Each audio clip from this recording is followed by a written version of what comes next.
último tramo de Noticias 5. Vamos con la entrevista central. En esta jornada tan dolorosa para los uruguayos, todos nos hemos visto conmovidos por este caso de violencia vicaria en la que un padre mata a sus dos hijos y muere él tirando su auto a un cauce de agua.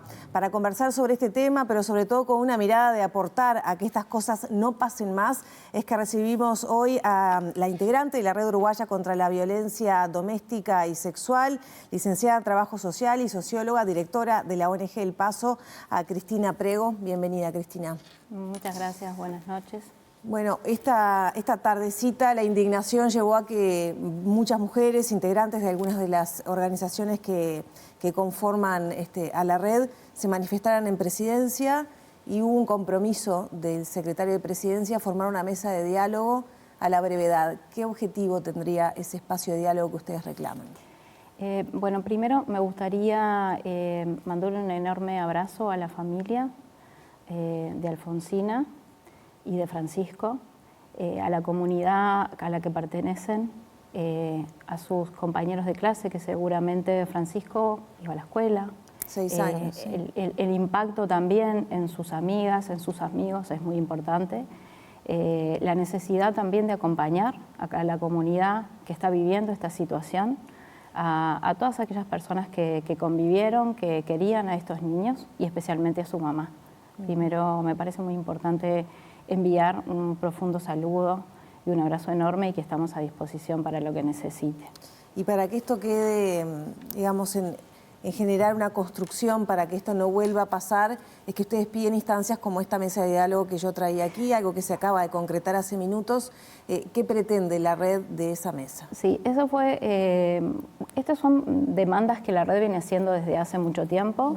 Nuestro Estado tiene vigente la declaración de la violencia de género como emergencia nacional, por lo tanto venimos demandando hace mucho tiempo que se tomen las medidas necesarias para que ese problema se considere como tal.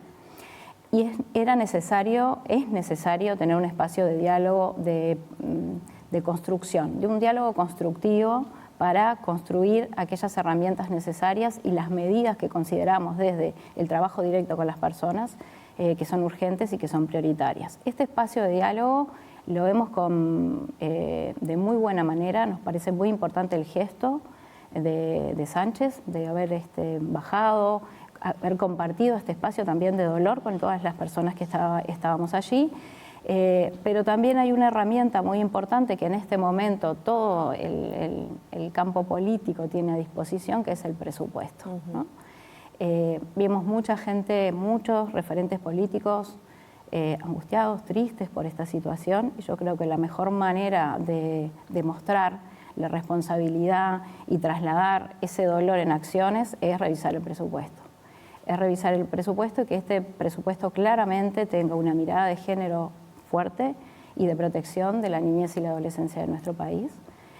Creo que eso sería el mensaje más claro y más contundente, ¿no? Y dentro de esa mirada de género y de protección a la infancia, ¿cuáles deberían ser las prioridades? He sabido que la ley integral de violencia basada en género no se termina de aplicar cabalmente por justamente falta de recursos económicos para aplicar muchos de sus aspectos y hay otros tantos, ¿no? También que sí, faltarían. Pero ¿cuáles son las prioridades? La aplicación de la ley es una ley integral, por lo tanto tiene muchos mandatos a los distintos organismos públicos. La implementación de la ley es fundamental, mejorar todo lo que tiene que ver con el acceso a la justicia, los juzgados especializados con personal suficiente para abordar todas las denuncias de violencia hacia las mujeres y también hacia niños y niñas, que estos juzgados cuenten con personal capacitado, formado en estos temas, que las personas puedan acceder fácilmente, ¿no? Y no en todo el país hay juzgados especializados, esto debe ser de esta forma, y que además este sistema de justicia actúe articuladamente desde las distintas miradas, de la mirada de los especializados en violencia, de familia y de penal también, ¿no? Y eso es necesario en este proceso. Que además se formen a todas las personas que luego van a tener que estar actuando frente a estas situaciones. Hoy escuchaba a Mónica Xavier planteando esa necesidad de formar a todos quienes estamos en el sistema de protección, tanto hacia las mujeres como hacia niños y niñas, También reforzar todo lo que tiene que ver con, bueno, con defensorías, con fiscalías, con la policía también para que pueda investigar y que las acciones, por ejemplo, como en esta situación, que deben ser los procesos de investigación desde el segundo cero, ¿no? Cuando hay una situación de desaparición o de rapto y en antecedente de cualquier forma de violencia, tanto en el ámbito de lo doméstico como en el ámbito de lo comunitario, como hablamos de posibles situaciones de explotación sexual, por ejemplo, la investigación debe comenzar en el segundo cero, o sea, inmediatamente cuando el sistema de protección, que en este caso la primera puerta es la policía, se entera, ya tiene que comenzar a investigar, a ver qué pasó con ese niño o esa niña. ¿Un mecanismo como la alerta Amber hubiese aportado en este contexto? En realidad, para analizar la situación habría que saber un poco más, que no tengo la información, pero lo que sí es importante que se empiece a investigar desde el momento cero, desde el momento que se conoce que ese niño o esa niña desapareció o que no se sabe su paradero, ¿no? En este caso fue lo que pasó, más allá de que fuera su padre quien lo raptó de su casa. Porque lo que vos estás mencionando me deja la impresión de que es el mecanismo que se activa una vez que se da una situación identificada como violencia. Pero ¿qué pasa con la autopercepción o la conciencia colectiva sobre qué significa violencia, qué tipos tienen, qué situaciones configuran hechos de violencia que por lo menos deben prender luces amarillas y empezar a generar un abordaje que supongo que eso va más a la educación desde la escuela en adelante? ¿Hay que trabajar ahí? ¿La sociedad uruguaya tiene que trabajar ese aspecto? Sí, tenemos que trabajar mucho en la percepción de que la violencia es un problema grave y muy extendido en nuestra sociedad, ¿no? Porque muchas veces minimizamos el daño de la violencia, parece que no es tan profundo, que no es tan importante, hasta que llegamos a estas situaciones, ¿no? Donde la expresión extrema de la violencia, que es la pérdida de la vida, ¿no? En este caso el homicidio de 2 niños y además de un varón adulto también, ¿no? Entonces, estos son todos los efectos de la violencia que en algún momento dejamos de visibilizarlos como importantes, ¿no? O porque, bueno, quizás ya pasó, hace un tiempo que esto ya no ocurre, o aquella idea de que un varón que agrede a una mujer o a su pareja y tiene hijos no tiene por qué ser violento con los hijos. Y eso ya está demostrado, está investigado que no es así, eso no es verdad. Todo varón que ejerce violencia hacia una mujer u otra persona, en un ámbito de lo doméstico también es violento, también desarrolla acciones de violencia contra sus hijos e hijas. Sin embargo, la ley permite tener una medida cautelar para con la mujer, pero no así con los hijos, eso que era el caso, ¿no? Eso es un grave error y es una grave acción de desprotección hacia los niños y las niñas. Siempre que hay una medida cautelar hacia una mujer en un contexto de violencia, debe haberlo también para sus hijos hasta que se investigue en qué situación se está, hasta que se valore el riesgo en el que vive esa mujer, pero también en el que viven sus hijos e hijas. Y eso es fundamental porque el desenlace ya lo vemos. Pero eso requiere cambio legal. No, es posible. Legalmente eso es posible. Se pueden, más te digo, se deben establecer medidas cautelares hacia un niño o una niña cuando también son emitidas hacia su mamá. Porque la situación, ya lo vemos, es del contexto familiar.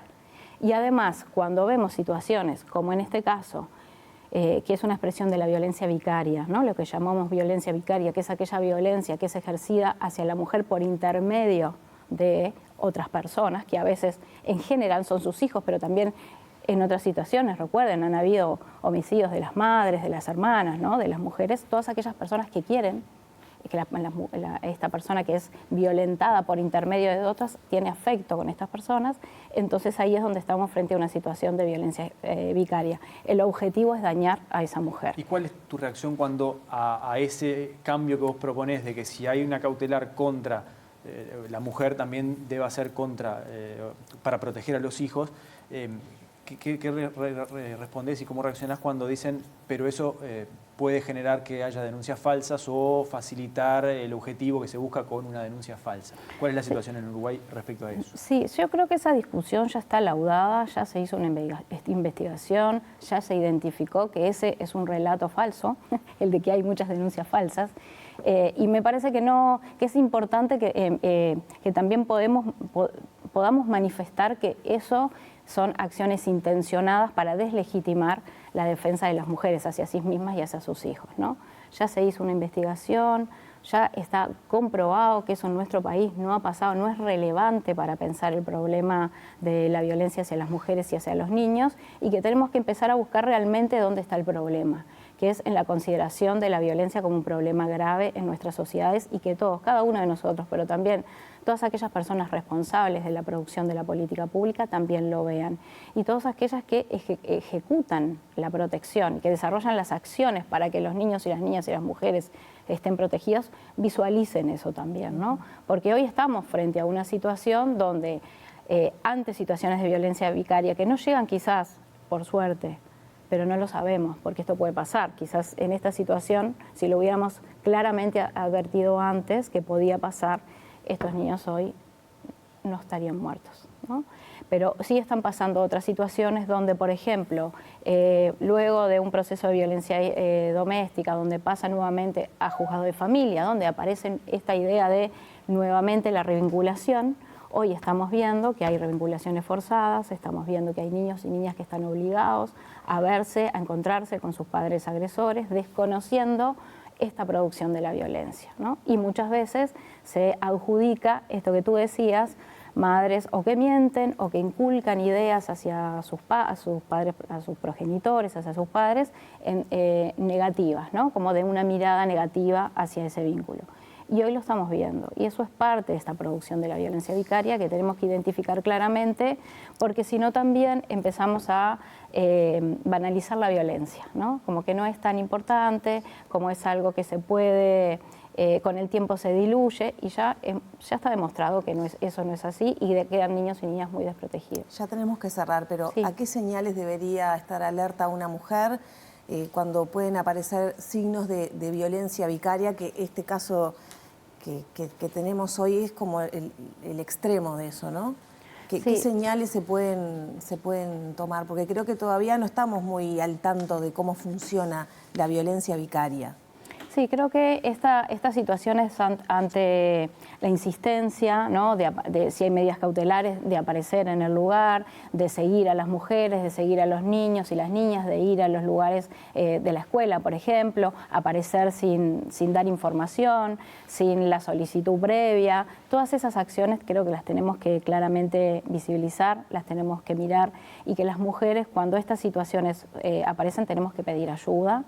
En los espacios, bueno, nuestro país tiene servicios del Instituto Nacional de las Mujeres, en Canelones y en Montevideo de las intendencias, y poder solicitar ayuda en esos espacios donde las personas que allí están conocen la producción de la violencia y pueden ayudar a ir identificando esas situaciones que a veces, como tú decís, no están tan claras, porque este discurso que avala a los padres más allá de las situaciones de violencia, ¿no? Muchas gracias por estos minutos. A ustedes. Cerramos por aquí la entrevista. Los invitamos a quedarse en la pantalla de Canal 5 porque se viene EPA y les deseamos buen fin de semana. Gracias por acompañarnos. El peor final. Fueron hallados muertos los dos niños sustraídos por la fuerza por su padre en Soriano, quien también fue encontrado sin vida.